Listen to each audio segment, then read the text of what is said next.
Good morning, dear students. Today I am going to tell about the summary of the chapter Deep Water. Deep water means गहरा पानी, यानी पानी में घुसने के लिए हर व्यक्ति को डर लगता है। तो इसमें राइटर ने अपनी जो है ऑटोबायोग्राफी बताई है, और this chapter has been written by a famous narrator William Douglas. Listen to me carefully. First I am going to tell the summary in English, and after that I will explain it into Hindi. The present excerpt, Deep Water, written by William Douglas, is taken from his book of Men and Mountains. Deep Water talks about his fear of water, and thereafter how he finally overcame it. His first such experience was on the sea beach. He was with his father when a powerful wave swept over him. Though the wave preceded, it left Douglas petrified. He decided to learn swimming. For this, he chose the YMCA pool, and it was safe. Its depth at the shallow end was only 2 feet. However, the deep end was 9 feet deep. One day, a strong young man picked Douglas and tossed him into the deep side of the pool. Douglas sank to the bottom. However, he just jumped and came up gradually. Fear had seized him, and he was nearly drowned.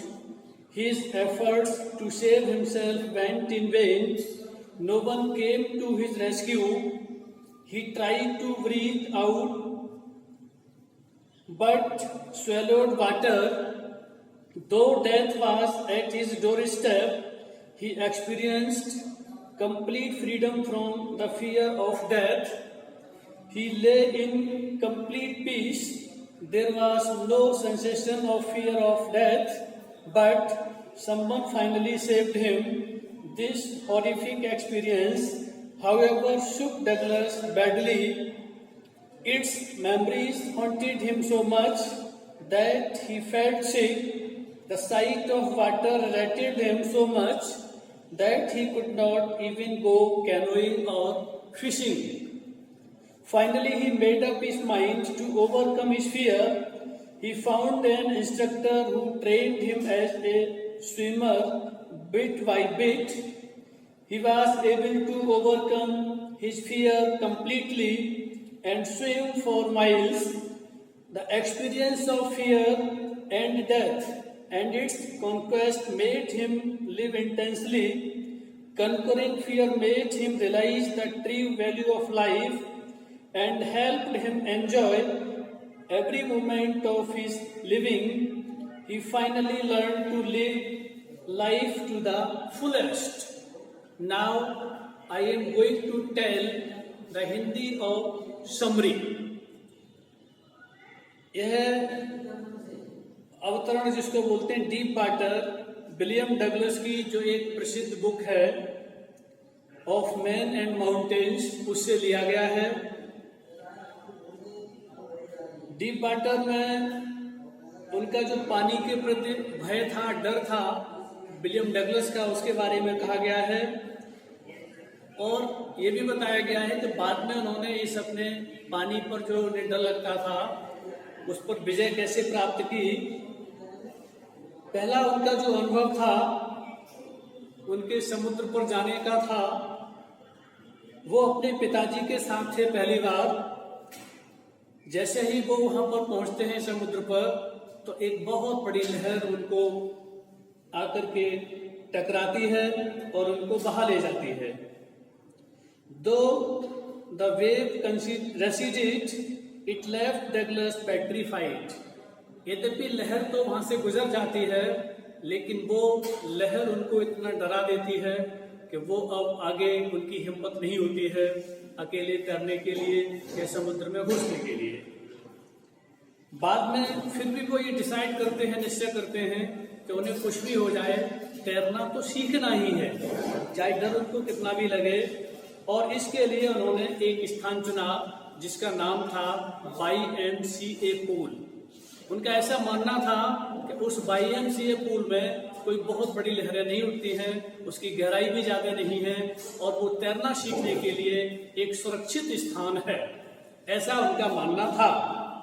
वो सोचते थे it was safe, कि वो सुरक्षित था।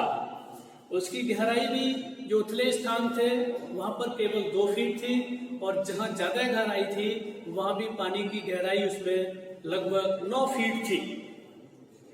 एक दिन एक बहुत ही ताकतवर एक युवक ने विलियम डगलस को उछाला और उस तालाब में, यानी पूल था YMCA पूल, उसमें फेंक दिया। डगलस बेचारे डूब करके उसकी सतह पर पहुंच जाते हैं, पानी की सतह पर नीचे गहराई में।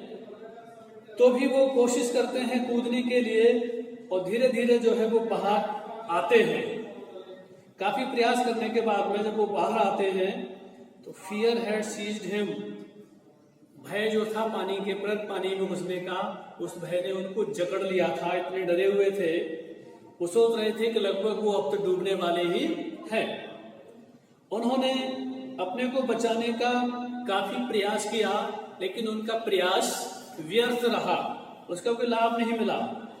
कोई भी व्यक्ति उनको बचाने के लिए नहीं आया और उन्होंने कोशिश की श्वास लेने के लिए, लेकिन श्वास नहीं ले पाए और उनके अंदर पानी भर गया। सोचते हैं कि अब तो मौत उनके बिल्कुल दरवाजे पर, यानी अगले कदम पर खड़ी थी। उनका जो अनुभव था, यानी डर जो मौत का था, उससे निकलना था। वो सोचते थे कि हमें इस डर से कैसे मुक्ति मिले। वो वहां पर लेट जाते हैं पूरी तरह से। अब उन्हें केवल मौत के अलावा कोई भी अनुभव नहीं होता है। वो सोचते हैं कि अब तो उनकी मौत सुनिश्चित है। लेकिन किसी भी तरह से अंत में उनको किसी ने बचा लिया और उनको जो भयानक अनुभव था, उस अनुभव ने उनको बहुत बुरी तरह से झकझोर दिया। डर उन्हें इतना सता रहा था पानी का कि अब भी वो बहुत बुरी तरह से डरे हुए थे, निकलने के बावजूद भी। पानी से संबंधित उनकी जो स्मृतियां थी, अनुभव थे, वो उनको अभी भी इतना, यानी सिक फील करा रहे थे।